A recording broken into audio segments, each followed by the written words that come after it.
প্রিয় দর্শক, আসসালামু আলাইকুম। আজকে আপনাদের সাথে শেয়ার করব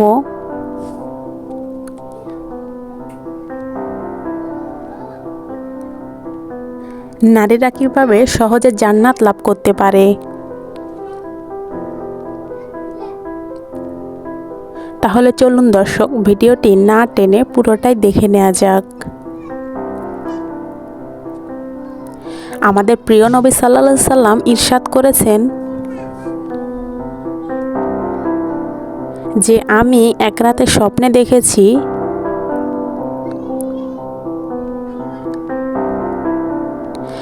আমার ফুফু আম্মা ছেঁড়া চটি হাতে নিয়ে জান্নাতে ঘুরছেন।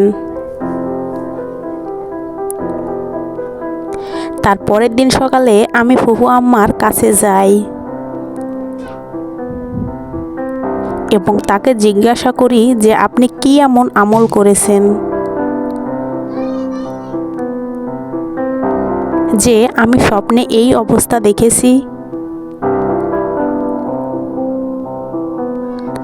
তখন তিনি উত্তরে বলেন যে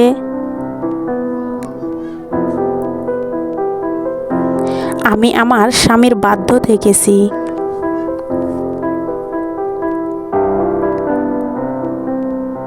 তার কথা মতো চলেছি, তাকে সম্মান দিয়েছি এবং তাকে ভালোবেসেছি।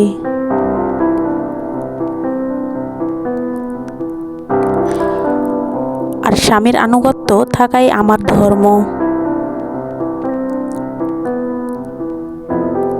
প্রিয় দর্শক, রাসূল সাল্লাল্লাহু আলাইহি সাল্লাম স্বপ্নে দেখা মানে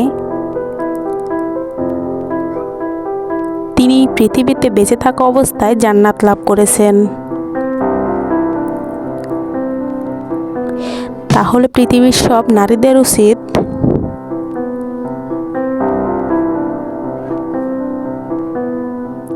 স্বামীর কথা মতো চলা এবং তার বাধ্য থাকা।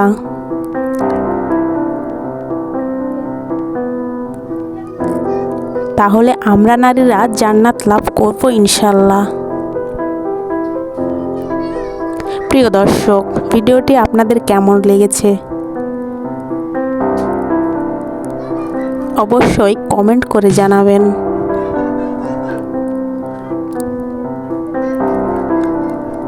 সবাই ভালো থাকুন, সুস্থ থাকুন। আল্লাহ হাফেজ সবাইকে।